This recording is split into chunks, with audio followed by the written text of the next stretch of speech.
So I came in the year 2000 to Germany to start my dissertation research, which at that time was about sort of youth identity in vocational schools. And I wasn't really thinking about far-right extremism or right-wing extremism.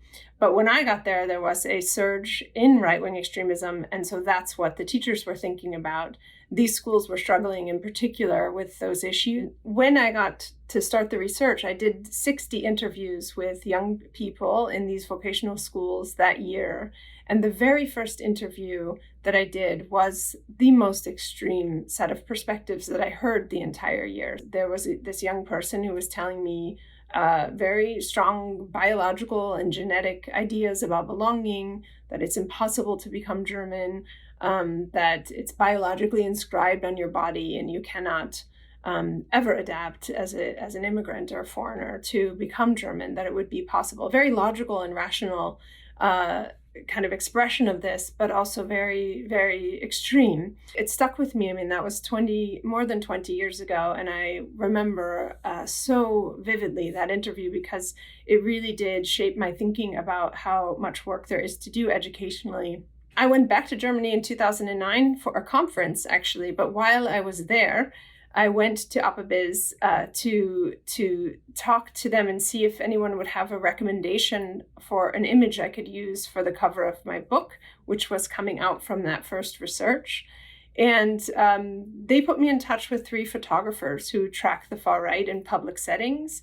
And while I was looking through those photographs, that's where the idea for the new project came about that eventually became a book called The Extreme Gone Mainstream. And APABIS was essential. I mean, not just important, but really essential to me throughout that process. It's really, I think, from within a country, it can be hard to recognize how remarkable something is. But from my perspective as an outsider, where I'm in a country, we have nothing like this. There's no central archive. There's no place where you can go and get that kind of expertise all at once.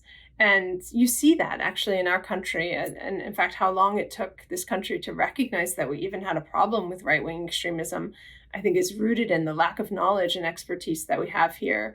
And in Germany, you have this remarkable archive that is unique in the world, actually, where there's a combination of material culture, history, the books, and the exceptional expertise of the archivists and the researchers who work there, who are as good as anyone in the world, I think, at really understanding the roots of right-wing extremism and its related forms.